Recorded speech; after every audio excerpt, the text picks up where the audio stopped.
Hey there, welcome to War Always Changes. If you are new to Conflict of Nations WW3, then this is the video for you.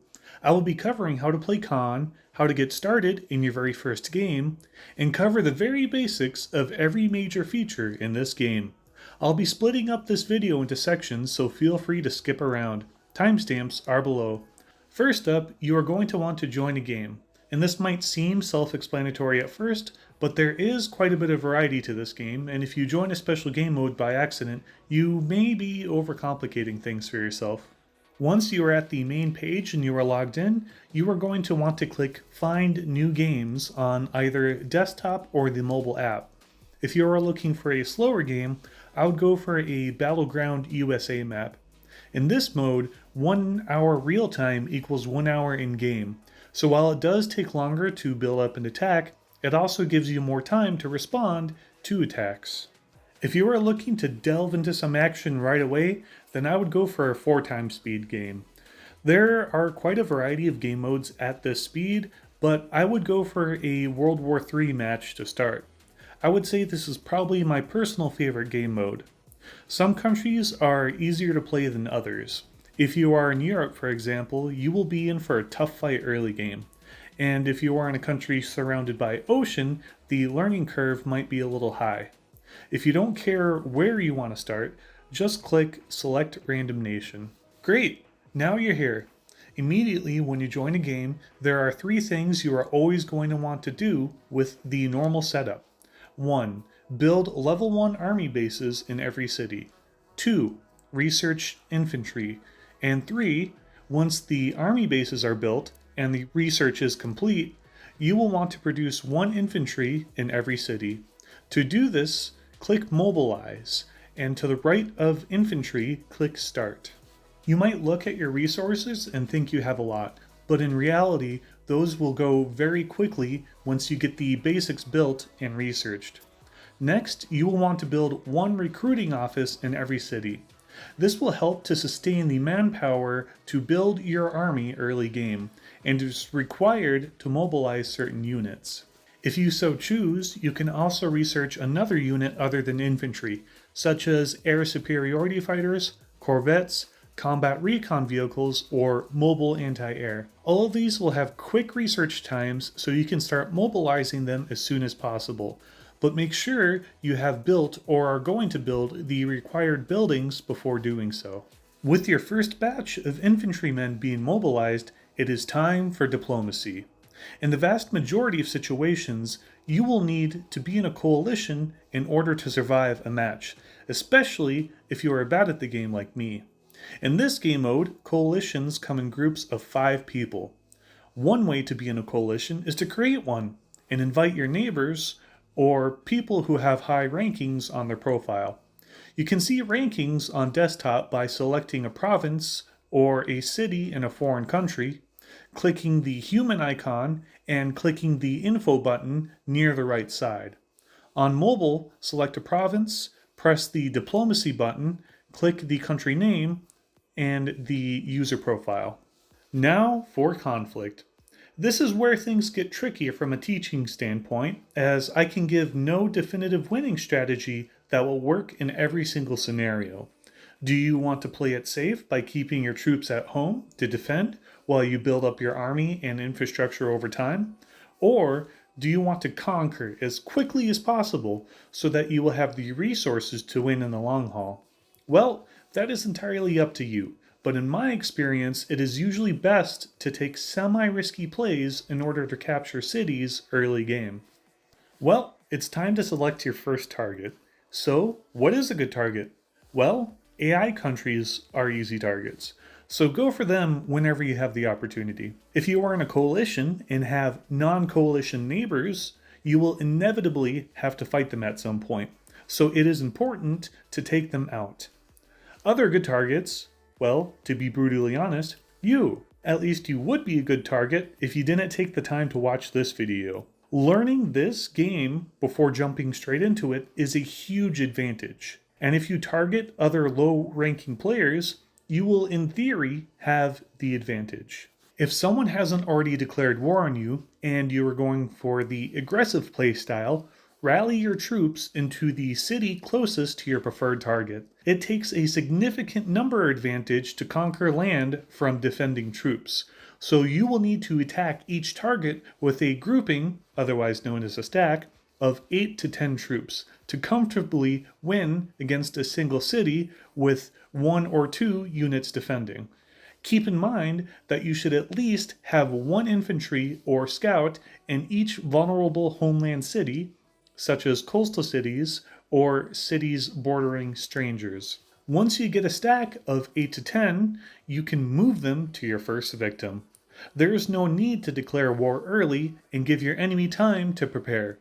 So simply tell your stack to move into the enemy territory, and war will be declared automatically only after you have crossed the border. Be sure not to have aircraft patrolling at or over the border until after war is declared, if at all possible. Great. Now you are in a coalition, and the spearhead of your army is about to invade some poor sucker. Now it's time to build up some infrastructure. It is incredibly important that you do not research more than 2 things in the early game or build too many troops. Sometimes it cannot be helped, but you need to get to level 5 arms industries in every city as quickly as you can. And when you have the resources to spare, then you can mobilize and research units. In order from most important to least in the early game, I'd say fuel, rare materials, electronics, supplies, then components. You want to make sure you prioritize building arms industries in your fuel, rare materials, and electronic cities before your others, in most scenarios at least. Once you have those level 5 arms industries built, then you can build the fancy things like secret weapon labs, bunkers, and high-level air bases.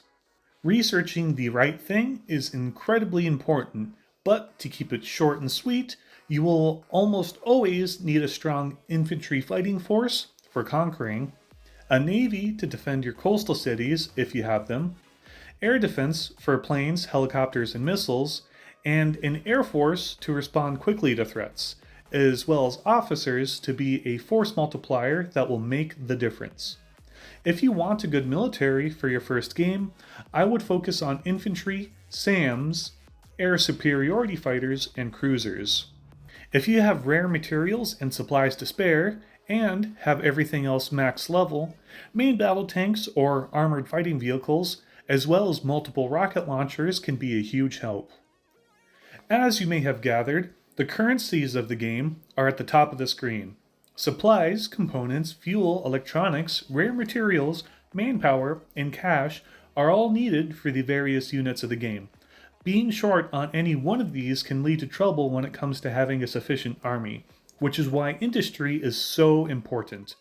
Gold is the premium currency in this game, and here's a video explaining that. Feel free to click on it, pause it, and continue watching this video. Warheads are produced in secret weapon labs. They are expensive weapons that have the chance to devastate your enemy.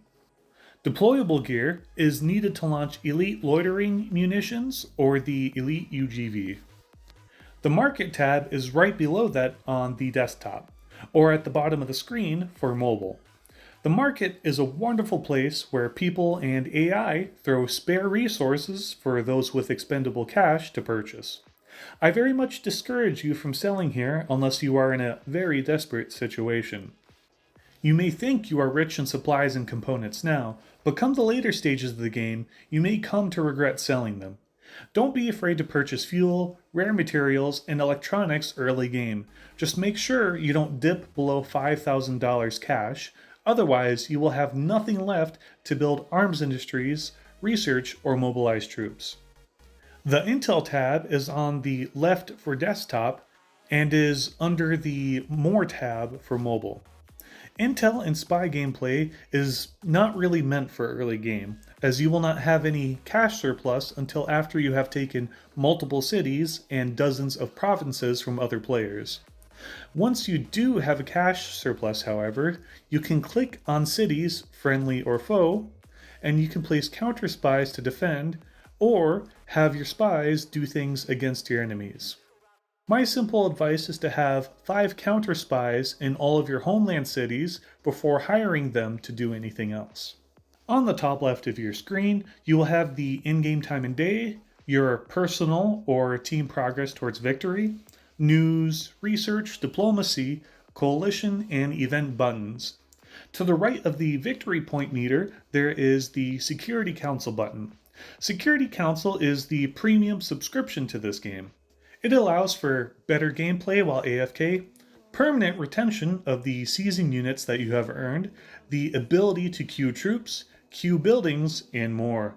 It is worth it for sure, but play the game for a few matches to see if you actually like this game before purchasing. Well, there are the very basics for the most important aspects of the game. Once you conquer your first city, you will have to defend against counterattacks and replenish your army with reinforcements you just made. City after city, province after province. You will take and you will win. Just don't be discouraged by a few losses. This game takes quite a bit of playing to become proficient in it. If you're still watching and want a few more tips and tricks, let me list off some quickly. Don't attack an enemy unless you have a significant numbers advantage. If the enemy's defense is higher than your attack, it is almost never worth attacking. Keep in mind, there is an entrenchment bonus for units stationed in cities friendly to them, meaning they take at least 25% less damage. Most units have at least some defense against aircraft in this game, and the air superiority fighter you get at the start of the game has very little attack against ground targets. Use that one jet for scouting or to attack other aircraft in the early game. It is only worth attacking ground targets if it has zero defense against aircraft, such as towed artillery. Do not bombard cities with ships, bombers, or artilleries too much. The more civilians you kill, the lower the morale in your own cities gets. Bombarding cities to kill units is a good strategy. Just be sure not to bombard cities while you are sleeping, otherwise you may wake up to rogue states popping up in your own cities.